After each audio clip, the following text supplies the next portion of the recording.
Hey all, this is Derek, and this is section 2.5. This could be applications of linear functions.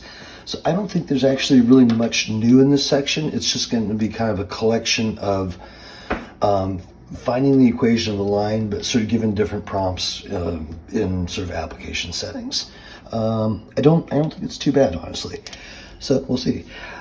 First question we got, in 1994, the moose population in the park was measured to be 4,260. By 1997, the population was measured again to be 4,860. If the population continues to change linearly, A, find a formula for the moose population P in terms of T, and that's going to be in years since 1990. So what this year since 1990 thing means is to let 1990 be T equals 0. And what that does is it sets a smaller value for T so that we're not working with such huge numbers for the equation. So let me write, as I like to do, let me write out the ordered pair that this information would be then, just so I get everything in the right spot. We are finding the population in terms of T, and so that means we are putting in T and we're getting out population. And doing that kind of helps me from writing things backwards. So they told us in 94, which would be T equals 4, the population was that much, 4,260. And then in 97, so that would have been T equals 7, population's 4,860. And so then we can find our slope. So we'll do M equals our change in y over change in x, or in this case, change in p over change in t.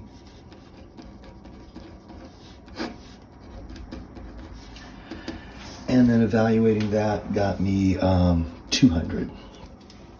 And then once I have this, I can either do point slope or slope intercept, either one. I did slope intercept in the notes, so I'll do that. So I went 4,260. That's my y equals m, which is 200. X, which is 4, and then plus the y-intercept, because that's the other piece I need. So remember, we need to find slope and y-intercept to get our equation. So this is 4,260 equals 800, and then subtract the 800 over, and we get 3,460 equals b. So then our equation would be the population is going to be 200t plus 3,460. What does our model predict the moose population to be in 2007? So 2007, that would be 17 years later, right? And so we're just going to evaluate this at 2007. So P equals 200 and then 17 plus 3,460. And I just chucked all that in the calculator and got 6,860. Number 2, suppose that the world's current oil reserves are capital R equals 2,010 billion barrels. So they're using the word billion so that we don't have to write out like 9 zeros, which will make our equation a little bit more manageable. If on average the total reserves are decreasing by 21 billion barrels of oil each year, answer the following. First, give a linear equation for the total remaining oil reserves R in billions of barrels in terms of T number of years from now. Okay, so let's see. We know we are starting out with 2,010 barrels, and then that's going to decrease by 21 billion barrels per year. And so our reserve is going to be negative 21, because we're going down 21 each year, for each year that passes. And we're starting from 2,010 barrels. I could also write this the other direction. I could say starting from 2,010 barrels, it's going to decrease 21 for each year. And these are billions. I keep saying barrels. Both of those are right. This is in terms of, the kind of the y equals mx plus b, that's the form. I think this makes a little bit more sense when I think about it, but this is probably the form that we write it in.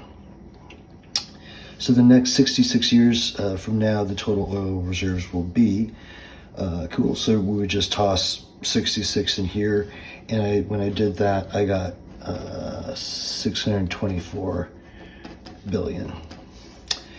And that if no other oil is deposited in reserves, the world's oil reserves will be completely depleted, all used up approximately how many years from now, round to 2 decimals. So it's asking, when will the reserves be 0, right? That's what this completely depleted, that means R equals 0. So what we're doing is we're just finding the intercept, the x-intercept, which is now a t-intercept. So 0 equals negative 21t plus 2110. And then I'll just add that over. Negative 2110 equals negative 21t. Divide negative 21 on both sides. And then that came out to 95.71 years. Number 3. In 2003, a school population was 1520. By 2009, the population had grown to 2066. How much did the population grow between 2003 and 2006? So basically, they're asking us to find delta P.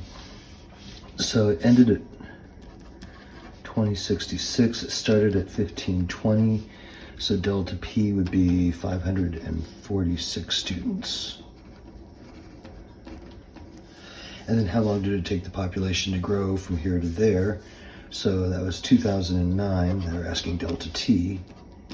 So delta T would be 09 minus 2003. And that would equal 6 years. And then what is the average population growth per year? So that's just saying what's the slope. So they're asking for delta P, the average population growth per year. So that'd be 546 divided by 6, or 91, and that would be population of students. And per time would be 1 year. Okay, so part D is what is the population year 2000? So we don't have an equation yet, but we do know the rate of change, and we do know the population in 2003. So we could just say in 2000, the population would be, well, it was 1,520 people in 03, and we knew it was growing by 91 people per year, so we can say 91 times 3, and then that gets our population in 2000, or 3 years earlier. And that comes out to 12,047 students. So then in part E, we have find an equation for the population P of the school T years after 2000. So what we did back in the last step was we found the 1,247 students for the year 2000. So when T was 0, then we can call this 1247 our intercept, and then do years since then. So P will equal 91 times T. So when T is 0, we're at 1247. And if it was 2003, we put in a 3, that gets it back to that last number, etc. And then F, use your equation, predict the population in the school of 2014. So the population should be 91 times 14, because we set it up years past 2000, plus 1247. And that came out to 2521. Number 4, imagine you purchase 150 bottles of water for $20. You plan to sell them for 91 cents each. Give the profit function P of X for selling X bottles of water. Note your profit is determined by the total amount of money you earn minus any costs. Okay, so we're going to find P of X. The total amount of money I'm going to earn, I'm selling these things for 91 cents. And that's going to be for each bottle I sell, so that's X. But I spent 20 bucks already. So if I don't sell any, I'm out 20 bucks, right? And then after that, at some point I'll start making money after I've covered the 20. Calculate P of 75. Cool, so we're just going to plug in a 75.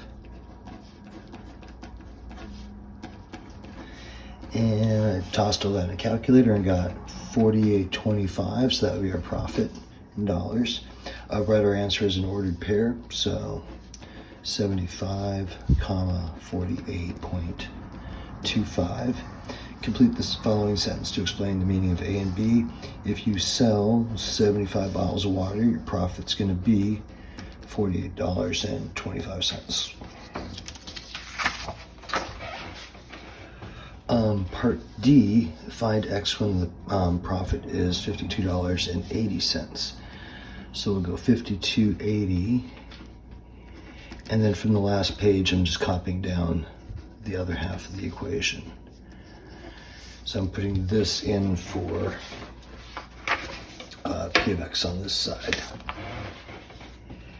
And then let's add that 20 over. So that's going to give us 72.80 equals 0.91x. And then dividing both sides by 0.91 to get x by itself, I got x to be 80. And then same thing, right, as an ordered pair. So when we sell 80, which is this part, our profit would have been $52.80. And so that was F. So the 80 and the 52.80 here. And then B, what is the minimum number of bottles of water you need to sell in order to not lose money? And that's called the break-even point. And so what that means is your profit would be 0, right? So 0 would equal 0.91x minus 20 bucks. And so we'll add our 20 over. And then this math makes sense, right? If we spent 20 bucks and we're selling it for 91 cents, if we go 20 divided by 91, that tells us how many we have to sell before we recoup the 20. So dividing, that would give us X equals, and that came out to 21.9 with some stuff. But they have here in the directions, hint, you can only sell a whole number of items, which makes sense. So if I only sold 21 of these, I would not have covered my 20 bucks, so I have to sell 22 to cover.